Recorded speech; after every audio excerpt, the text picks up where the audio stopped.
حدیث شریف میں آتا ہے کنز المال کی روایت ہے 4 آوازیں اللہ کو بڑی پسند ہیں. کتنی؟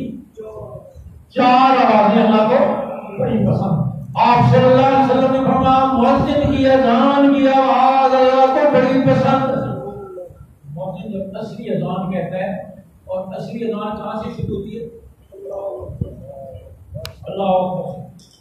یار لوگوں نے تو اس سے پہلے بھی پتہ کیا کیا اضافہ کر دیا, لیکن جو اذان رب نے آسمانوں سے بھیجی فرشتہ لے کر آیا, سب سے پہلے خواب میں جن صحابی کو اذان سکھائی 2 ہجری میں عبداللہ ابن زید, آپ دونوں نے آ کر حضور صلی اللہ علیہ وسلم کو بتایا.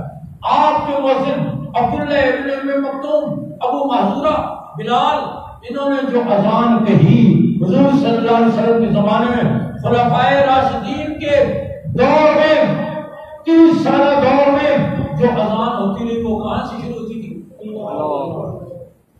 انہیں حضور سے محبت کی تھی, وہ درود کی فضیلت کو نہیں جانتی تھی. درود بہت بڑی بات ہے, بہت فضیلت کی چیز ہے, رحمتوں اور برکتوں کا خزانہ ہے درود شریف. لیکن ہر ایک چیز جگہ ہوتی ہے نا. آپ نماز میں کھڑے ہو کے سورہ فاتحہ پڑھیں گے, درود شریف پڑھیں گے, فاتحہ پڑھیں گے. تشہد میں بیٹھیں گے تو وہاں درود شریف پڑھیں گے یا سورہ فاتحہ پڑھیں گے؟ درود شریف پڑھیں گے. ہر ایک عمل کی اپنی جگہ ہوتی ہے, اپنا مقام ہوتا ہے, اور پھر دیکھا جائے گا کہ حضور صلی اللہ علیہ وسلم نے اس کو کیسے کیا. آپ کے مؤذن نے 1400 سال سے جو اذان چلی آئی, جب تک لاؤڈ اسپیکر نہیں تھے, وہ کہاں سے شروع ہوتی تھی؟ اللہ.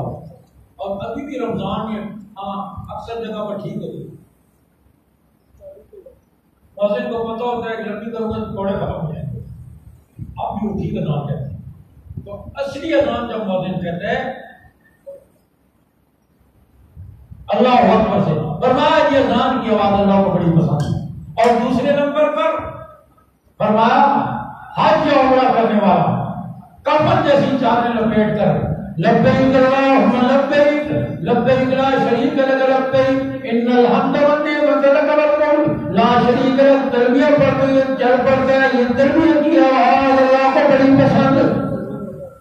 دنیا میں ہزاروں پھیلی ہوئی آوازیں, حکومت کی اپنی آواز, اپوزیشن کی اپنی آواز, تاجروں کی اپنی آواز, مزدوروں کی اپنی آواز, کسانوں کی اپنی آواز, ہزاروں پھیلی ہوئی آوازوں میں سے رب ذوالجلال کو یہ 4 آوازیں پسند. مؤذن کی اذان کی آواز, حج اور عمرہ کرنے والے کی تلبیہ کی آواز, اور تیسرے نمبر پر مجاہد کی میدان جہاد میں نعرہ تکبیر کی آواز.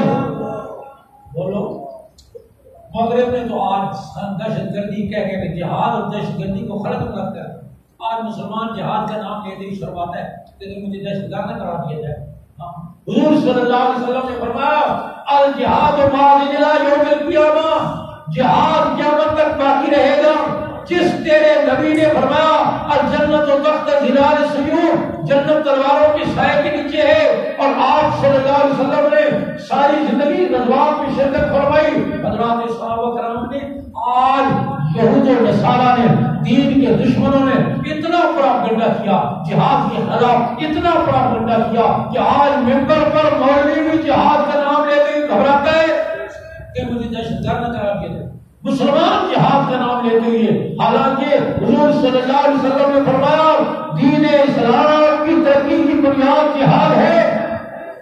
آج مسلمان گھبراتا ہے اس جہاد کا نام لیتے ہوئے, اتنا پروپیگنڈا کیا گیا. آپ صلی اللہ علیہ وسلم نے فرمایا مجاہد کی میدان جہاد میں نعرہ تکبیر کی آواز اللہ کو بڑی پسند ہے. کس کی؟ مجاہد. کہاں پر؟ میدان جہاد. اسی تے چاولا دی دیگ تے نعرہ باہر ہے, چاولا دی دیگ تے کھیر دی پراخ نعرہ تکبیر. چاولوں کی دیگ پر نہیں, کھیر کی پراخ پر نہیں. کہاں پر؟ میدان جہاد میں.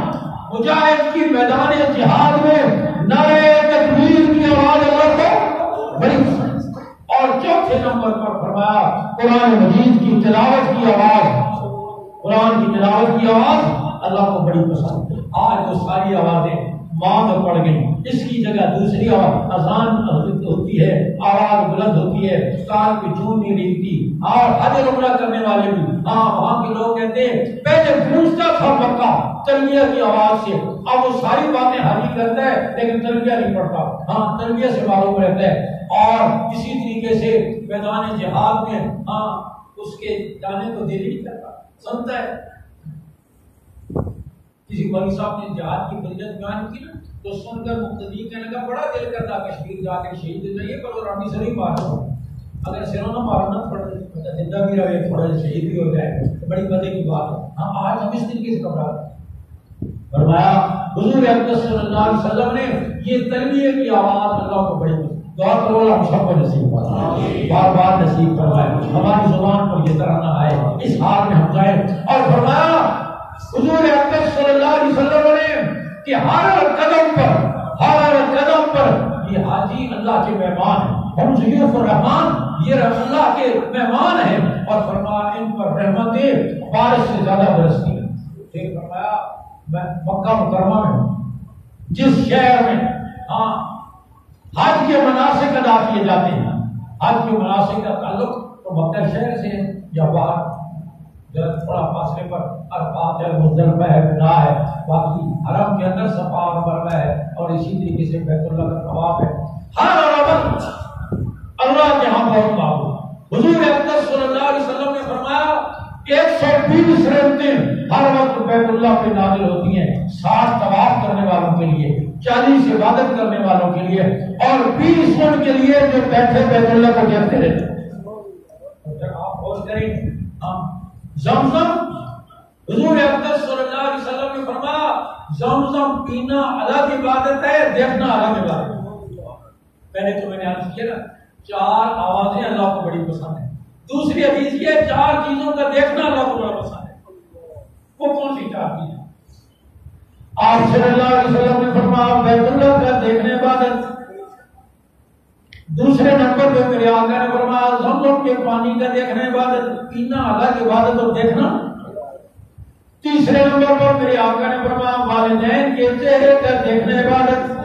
اور نوجوانوں, والدین کے چہرے کی زیارت کو میرے نبی نے بیت اللہ کے ساتھ کرنا, بیت اللہ کے ساتھ کرنا, زمزم کے ساتھ کر فرمایا کہ بیٹا محبت سے والدین کے چہرے پر نظر ڈالتا ہے, اللہ اس کو مقبول حج اور عمرے کا ثواب عطا کرتا ہے, مقبول حج اور عمرے کا ثواب عطا کرتا ہے. اور آج کتنے لوگ ہمارے پاس آتے ہیں, روکتے ہوئے آتے ہیں کہ بیٹے نے یہ سلوک کیا, بیٹے سے مجھے اپنی جان کا خطرہ ہے, بیٹا میرے ساتھ بھی کچھ سلوکی کرتا ہے, انہوں نے مجھے گھر سے نکال دیا ہے.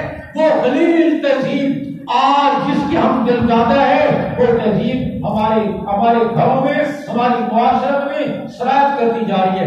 حالانکہ تیرے میرے نبی نے یہ تو نہیں سکھایا. حضور صلی اللہ علیہ وسلم کی والدہ ماجدہ حضرت آمنہ وہ تو پہلے دنیا سے تشریف لے گئی تھی آپ کے بچپنے میں, لیکن آپ صلی اللہ علیہ وسلم نے اپنی حیات طیبہ میں ماں کا کیا ادب سکھایا. صحابہ فرماتے ہیں حضور ہمارے درمیان تشریف فرمایا, نبوت کے سراجی منیر اپنے جانثاروں کی جھرمٹ میں سامنے سے پوری خاتون نظر آئی. جو حضور کی نگاہ پر پڑی, آپ ان کے استقبال کے لیے اتنی تیزی سے اٹھے کہ چادر مبارک پاؤں میں الجھ گئی. پھر میرے آقا نے اپنی عظمت والی چادر ان کے قدموں کے نیچے بچھا دی. صحابہ فرماتے ہیں حیران, جب وہ چلی گئی ہم نے پوچھا حضور کی خاتون کون تھی جن کے لیے نبوت کی چادر ان کے قدموں کے نیچے بچھائی گئی؟ آپ صلی اللہ علیہ وسلم نے فرمایا میرے جان نثار والی میری والدہ حلیمہ تھی جنہوں نے بچپن میں مجھے دودھ پلایا تھا. آج وہ تشریف نہیں, اس وقت ان کے اعزاز کے لیے اور تو کچھ نہ تھا, جی یہ چاہا اپنی عظمت والی چادر ان کے قدموں کے نیچے بچھا دو. دودھ پلانے والی ماں کا یہ ادب ہے تو پھر جنم دینے والی ماں کا کتنا ادب ہوگا. تو خیر اللہ رب العزت ہمیں پورے آداب کے ساتھ, سچے جذبوں کے ساتھ, بغیر شہرت اور نام و نمود اور دکھاوے کے بغیر اللہ ہمیں اس فریضے کی ادائیگی کی توفیق دے. آج تو اللہ ناز کرے اس موبائل کا.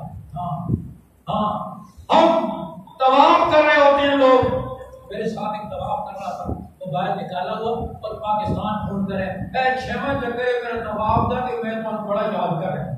پترا رب کو یاد کر، طواف کر رہا ہے، اللہ کے گھر کے سامنے کھڑا ہے اور ان کو یاد کر رہا ہے جن کو چھوڑ کر آیا پیچھے. یہاں بھی تجھے رب یاد نہیں آیا جس کے گھر کے سامنے چند قدم پر طواف کر رہا ہے؟ طواف کرتے ہوئے تصویریں بن رہی ہیں، صفا اور مروہ پر بن رہی ہیں، عرفات میں بن رہی ہیں، احرام کی حالت میں بن رہی ہیں، گویا جیسے پکنک پہ جائے. آپ حضرات بھی اس کی تصدیق کریں گے. جو پرانی عمر کے لوگ پہلے کوئی حج ہوتا تھا اور فلاں گاؤں سے ایک آدمی حج کرنے گئے، فلاں گاؤں میں ایک حج کیا گیا، خال کسی گاؤں میں، اور لوگ بڑی مشقت کے ساتھ کئی دن میں نہیں جاتے. لیکن میں نے یہ دیکھا بڑے واضح طور پر اس دور کے حاجیوں کے چہرے پر 50 سال بعد بھی حج جانورات نظر آتے ہیں. آج اس دن نظر گیا. واپس آتے ہوئے تازی داڑھی منڈوا کر حج جہاز میں بیٹھتا ہے جدے سے، سنت کوئی چھوڑ کر. سامان کی فکر ہوتی ہے، لدا ہوا ہوتا ہے گدے کی طرح. ہاں سامان لے کر